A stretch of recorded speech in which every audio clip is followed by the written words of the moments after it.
Dün gece gördüğün o rüya. Aman ne saçma şeyler görüyorum dediğin o kısa görüntü belki de gelecek hayatını şekillendirecek en önemli mesaj. İmam Gazali der ki, sen o rüyayı tesadüfen görmedin. Ama İbn Arabi daha da şaşırtıcı bir şeyler söylüyor. Merak ediyorsanız izlemeye devam. Merhaba kıymetli dostlarım. Biraz vaktinizi alacağım ama bugünkü videomda birçok kişinin merak ettiği rüya yorumlamaya farklı bir boyut kazandıracağız. Siz de bu videonun sonunda kendi rüyalarınızı yorumlarken daha doğru yorumlamayı ve rüyanızın size ne anlatmak istediğini daha net anlayacaksınız.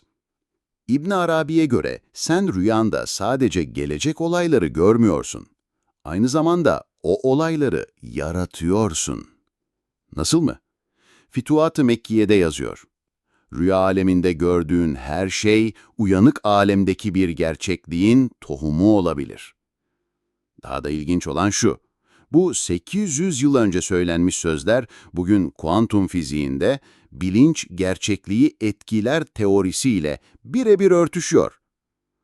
Bu videoyu sonuna kadar izlersen nelerle karşılaşacaksın? 1. Hangi rüyalar gerçek, hangileri sadece kafandaki karışıklık? 2. Rüyalarındaki semboller nasıl yorumlanır ve neden herkes için farklı anlam taşır? Üçüncüsü ve en önemlisi, rüyanla nasıl geleceğini şekillendirebilirsin? Evet, yanlış duymadın, şekillendirebilirsin.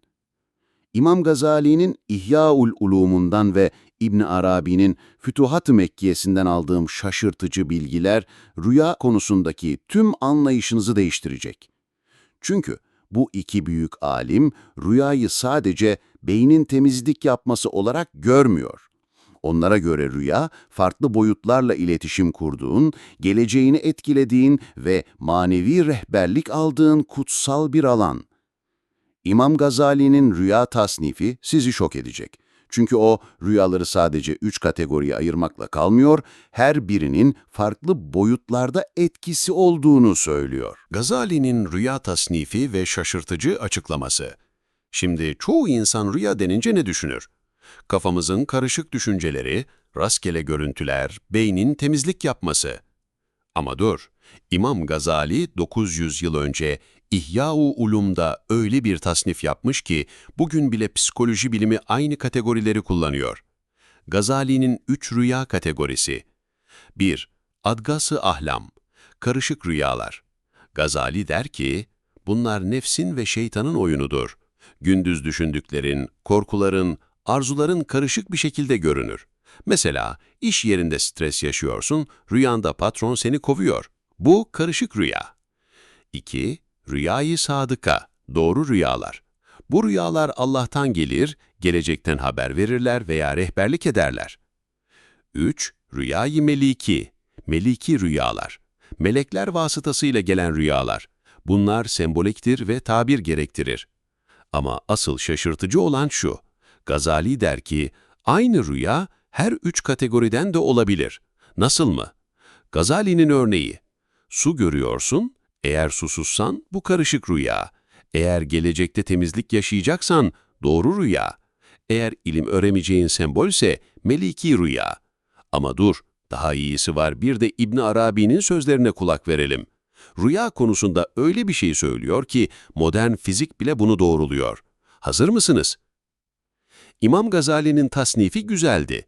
Ama İbn Arabi konuya tamamen farklı bir boyut getiriyor. İbn Arabi, Fütuhat-ı Mekkiye'de der ki, rüya alemi uyanık alemden daha gerçektir. Bu ne demek? İbn Arabi'ye göre sen uyanıkken sadece maddi alemi görüyorsun. Ama rüyada hem maddi hem manevi alemi aynı anda yaşıyorsun. Daha da şaşırtıcısı, rüyanda gördüğün şeyler uyanık haldeki gerçekliğini etkiler. İbn Arabi'nin verdiği muhteşem örnek. Rüyanda kendini alim görüyorsan, bu sadece gelecekte alim olacağının işareti değil.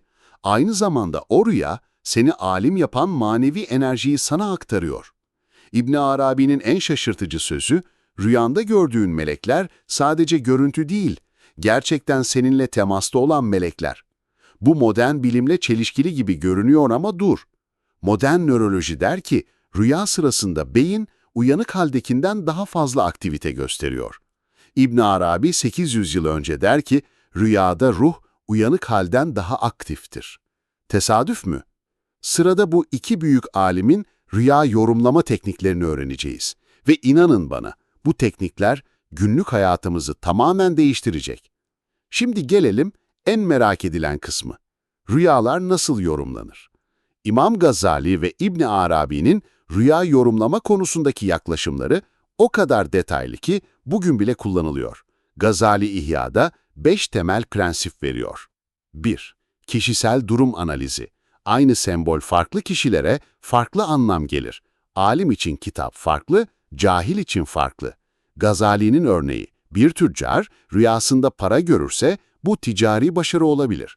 Ama fakir biri para görürse bu dünyevi arzularının galebe çalması anlamına gelebilir. 2. Zaman analizi. Rüyayı hangi vakitte gördüğün önemli. Fecir vakti görülen rüyalar daha kuvvetli. Gazali der ki, gece yarısından sonra özellikle seher vakti görülen rüyalar daha berrak ve doğrudur. Çünkü o vakitlerde şeytanların etkisi en az seviyededir. 3. Sembol analizi. Her sembolün birden fazla anlamı var. Hangisinin doğru olduğunu rüya sahibinin haline bakarak anla. Gazali'nin muhteşem örneği. Su sembolü. Temiz kişi için hidayet, kirli kişi için fitne, hasta için şifa, susuz için rızık olabilir. 4. Duygusal analiz. Rüyanda nasıl hissettiğin yorumdan daha önemli. Rüyanda korktuysan gördüğün şey iyi bile olsa dikkatli ol.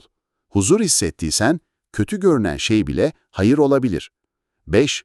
İstihare prensibi. Şüphen varsa rüyanın yorumu için istihare et. İbn Arabi daha da derinlemesine gidiyor. Rüyayı sadece sembol olarak görme. Onda yaşanan tecrübeyi de dikkate al. İbn Arabi'nin örneği. Rüyanda denize giriyorsun. Sadece su eşittir ilim deme. O suyun sıcaklığını, berraklığını, kendini nasıl hissettiğini de hesaba kat. Eğer suda boğulma hissi yaşadıysan, ilim seni sıkıntıya sokacak demektir. Ama rahat yüzdüysen, ilim sana kolaylık getirecek. İbn Arabi'ye göre her rüya 3 katmanda okunmalı. 1. Zahiri katman, görünen semboller. 2. Batıni katman, semboller arkasındaki manevi mesajlar. 3. Sırrı katman, ruhun yaşadığı tecrübeler. İbn Arabi der ki, çoğu insan sadece zahiri katmanla yetinir. Ama asıl rehberlik sırrı katmandadır. İbn Arabi'nin en özel tekniği, rüya meditasyonu.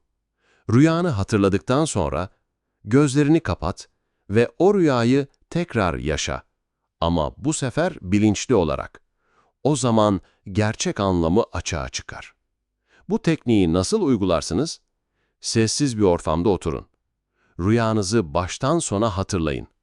Her sahneyi yavaşça yeniden yaşayın. Bu sefer duygularınızı ve hislerinizi not edin.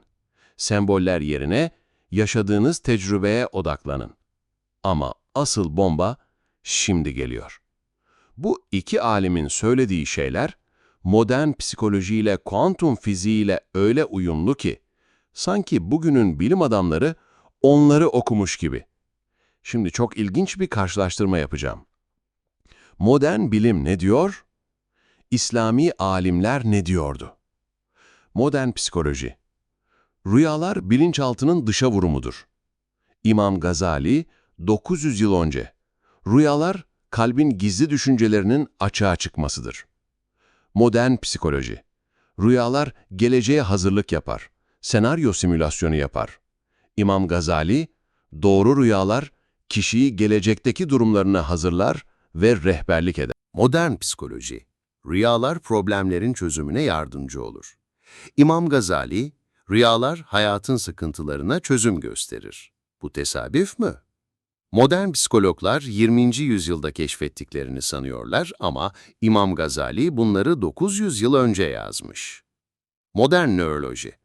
REM uykusunda beyin çok aktiftir, hatta uyanık halden daha fazla.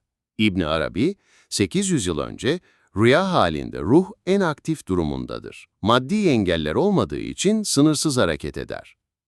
Modern bilim, Rüyada yaratıcılık ve problem çözme yetisi artar. İbn Arabi, rüya yaratıcı güçlerin açığa çıktığı alemdir, onda imkansız olan yoktur. Modern nöroloji, rüyada zaman algısı değişir, geçmiş, gelecek, şimdi karışır. İbn Arabi, rüya aleminde zaman doğrusal değildir. Geçmiş, gelecek aynı anda yaşanır. Bu kısım sizi çok şaşırtacak. Kuantum fizik, gözlemci etkisi, bilinç gerçekliği etkiler ve şekillendirir. İbn Arabi, rüyada gördüklerin uyanık haldeki gerçekliğine etkisi vardır. Sen gözlemleyici değilsin, yaratıcısın. Kuantum fizik, paralel evrenler teorisi. Her seçim farklı evren yaratır. İbn Arabi, rüya alemi, farklı gerçeklik katmanlarının kesiştiği yerdir. Her rüya farklı bir alemle bağlantıdır. Kuantum fizik, zamanda geriye gidebilme teorileri. İbn Arabi, rüyanda geçmişe etki edebilir, gelecekten haber alabilirsin. Carl Jung'un kolektif bilinçaltı teorisi. Tüm insanlık ortak sembollerle bağlıdır. İbn Arabi 600 yıl önce der ki, rüya aleminde tüm ruhlar birbiriyle bağlıdır. Sen başkasının rüyasını görebilir, o da seninkini. Jung'un arketip teorisi, evrensel semboller vardır. İbn Arabi, melekler evrensel mesajları sembollerle iletir. Einstein der ki, zaman görelidir, mutlak değil. Hız zamanı etkiler. İbn Arabi 800 yıl önce der ki, Allah katında zaman tek bir andır, ruhun hızına göre zaman algısı değişir. Einstein, kütle enerji denkliği, madde enerjiye dönüşür. İbn Arabi, rüyada maddi şekiller manevi enerji halinde görünür. Şimdi size pratik uygulama teknikleri vereceğim. Bu teknikleri uyguladığınızda rüyalarınız size rehberlik etmeye başlayacak ve hayatınızda gerçek değişimler yaşayacaksınız. Şimdi teoriden pratiğe geçelim. Bu iki büyük alimin öğrettiklerini günlük hayatınızda nasıl uygularsınız? 1. Rüya defteri tutun. En önemli kural, her sabah uyandığında rüyanı hemen yaz. Çünkü rüya gün ışığında kaybolur. Gazali der ki, rüya sabah çiğine benzer. Güneş doğunca kaybolur, o yüzden hemen kaydet. Nasıl yapacaksınız? Yatağınızın yanına defter ve kalem koyun. Gözünüzü açar açmaz, hiç hareket etmeden rüyayı hatırlamaya çalışın. İlk hatırladığınız şeyi yazın, detaylar sonra gelir. Tarih, saat ve ruh halinizi de not edin. 2. Abdestli uyuyun. Temiz halde uyuyan daha berrak rüyalar görür. Gazali'nin açıklaması, şeytan pis yerleri sever. Temizlik, şeytanın vesveselerinden korur. 3. İstiaze edin. Uyumadan önce şeytandan Allah'a sığının. Karışık rüyalardan korunursunuz. 4. Fecir yakını dikkat edin. Sabaha yakın görülen rüyalar daha doğrudur. Gazali der ki, gece yarısından sonra şeytanların etkisi azalır, meleklerin etkisi artar. 5. Acele yorum yapmayın. Rüyayı gördüğün gün yorumlama, en az 3 gün bekle. Neden? Çünkü rüyanın tam anlamı zaman içinde açığa çıkar. Acele yorumlama yanıltır. İbn Arabi'nin 4 ileri tekniği. 1. Rüya meditasyonu. En güçlü teknik. Rüyanı hatırladıktan sonra sessiz bir ortamda gözlerini kapat ve o rüyayı yeniden yaşa. Bu sefer bilinçli olarak. Adım adım uygulama. Sessiz bir ortamda oturun, abdestli olun, 3 defa derin nefes alın, rüyanızı baştan sona hatırlayın, her sahneyi yavaşlatın, detayları inceleyin. Bu sefer duygularınıza odaklanın, sembollere değil. Rüyada kendinizle diyalog kurun. Bu durumda ne hissediyorum? 2. Sembol sözlüğü oluştur. Senin için su ne anlama geliyorsa, rüyandaki su da onu ifade eder. Genel yorumları değil, kişisel anlamları kullan. Nasıl yapacaksınız? Gördüğünüz her sembolü yazın, o sembollerin sizin hayatınızda ne anlama geldiğini düşünün. Zamanla kendi sembol kütüphanenizi oluşturun. Aynı sembolü tekrar gördüğünüzde, önceki deneyimlerinizle karşılaştırın. 3. Rüya duası. Rüya gördükten sonra şöyle de, Allah'ım bu rüyada hayır varsa gerçekleştir. Şer varsa defet. İbn Arabi'nin özel duası. Allah'ım bana bu rüyanın doğru yorumunu nasip et ve şeytanın şerrinden beni koru. 4. Rüya paylaşım kuralı. İyi bir rüya gördüğünde sadece sevdiklerinle paylaş. Kötü rüyayı kimseyle paylaşma, sadece Allah'a anlat. İbn Arabi'nin uyarısı, rüyayı yanlış kişiyle paylaştığında o rüyanın bereketini kaybedersin. Hemen uygulayabileceğiniz 7 günlük program. Bu gece deneyin. Gece rutini. Yatsı namazından sonra istiğfar edin. 33 defa. Uyumadan önce şunu söyleyin. Allah'ım, bana rehberlik edecek bir rüya göster. Sağ yanınız üzerine yatın. Sünnet.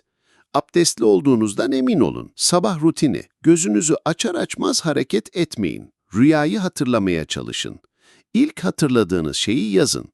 Sonra detayları ekleyin. Haftalık değerlendirme. 7 gün sonra tüm rüyalarınızı gözden geçirin. Ortak temalar var mı? Hangi rüyalar gerçekleşti?